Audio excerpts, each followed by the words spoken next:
Whether saving comes naturally to you or not, I'm going to show you the easiest way to increase your savings and to regularly save. Hey, what's going on, everyone? My name is Mal Livodi with financiallypresent.com, your one-stop shop for financial and investment education. And today we're going to break down how I learned to save. And it takes me back to my childhood. So I grew up in a church. I was a church boy. Friday nights, Bible studies, Saturday, sometimes there'd be meetings and things like that, but Sunday, church for a good part of the day. And ultimately, I was regularly going with my parents. They would always take me. And at some point they said, hey, you need to join the choir and play percussion. So that's how I got into it. At the age of 12, I started playing the drums, but ultimately being there more regularly was a big part of how I learned how to save. And why is that? Well, when it came time for donation or tithing, my mom or dad would slip me and my sisters $1 each, or slip us some money in some type of way. And when the collection plate was passed over to us, we would always put that money in. And it didn't matter if it was like a few seconds before they handed us the money and we put it in, but the act of us regularly putting the money in the plate taught me a little bit about how to handle money. And in essence, I was able to learn how to give in order to learn how to save. It didn't occur to me at that time, but that regular habit, that passing the money from my hand into the plate on a regular basis, it became more of a normal thing. So, and I understand now as an adult what stewardship means, but that money being put into the plate recognized the fact that I was committing to that regular habit. I could have said, hey, well, let me just put this in my back pocket and save it for some gum or some candy. But instead I put it directly into the plate as part of being obedient.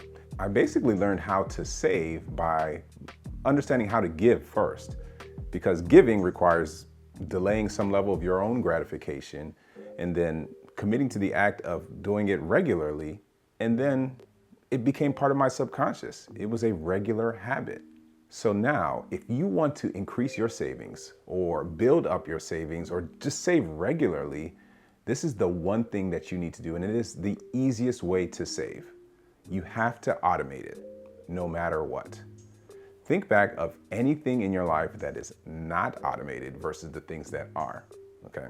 Most of people's wealth is tied up in their home, their residential property, and then after that is their 401k or 403b or 457b plan. That's your retirement plan, right? And what is the common factor with that? You are regularly contributing to that. For as long as you work, you have the opportunity to regularly make deposits into that retirement account. It doesn't matter that there's news in the world or that politics are changing or that life is happening. As long as you're working, you have the ability to contribute, and that consistency, that automation of that contribution is what's allowing you to regularly do that. So why not transfer that same behavior to your bank account and to how you save?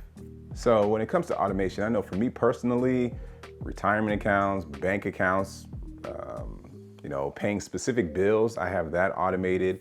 A vacation fund is automated. A Christmas fund is automated. So essentially, I have a primary bank account with rules in place to make sure that I'm automatically moving those funds into a separate account, okay?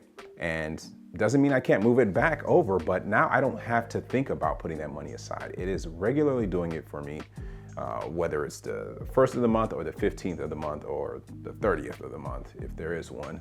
And ultimately, I don't have to worry about it.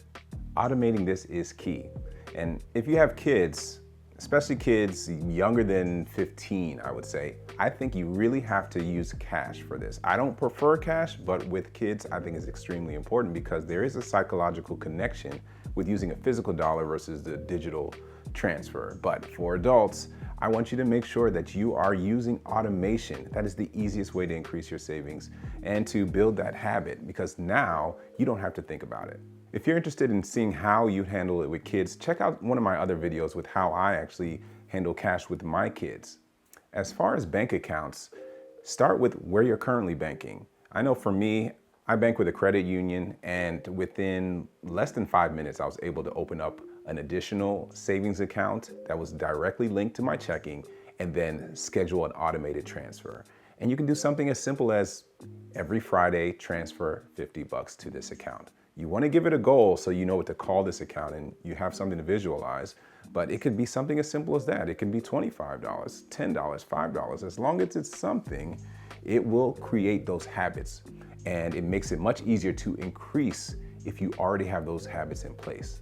If you see that at your bank account you don't prefer maybe the interest rate that's there, you can always feel free to look up high yield savings accounts. Check the link in the description below for bankrate.com, and you'll be able to see some of the best yields that are currently available. I know me personally, I tend to invest more, and that's what I really prefer. So for the amount that's saved, it's not going to be in a high yield savings for me personally. It's going to be invested or parked in the investment account, ready for the next investment. How you save is extremely important because subconsciously there are things that you do that help you with saving, spending, and then ultimately investing. And we want to get to the point where we can regularly invest. And what better way to do that is to automate how you save. I want you to think of some of the things that you do subconsciously and see how that affects whether you're able to save or invest. Let me know in the comments below. If you like this video, hit that like button, subscribe if you're new to the page, and turn on notifications so that you don't miss out on future content. And until next time, stay present.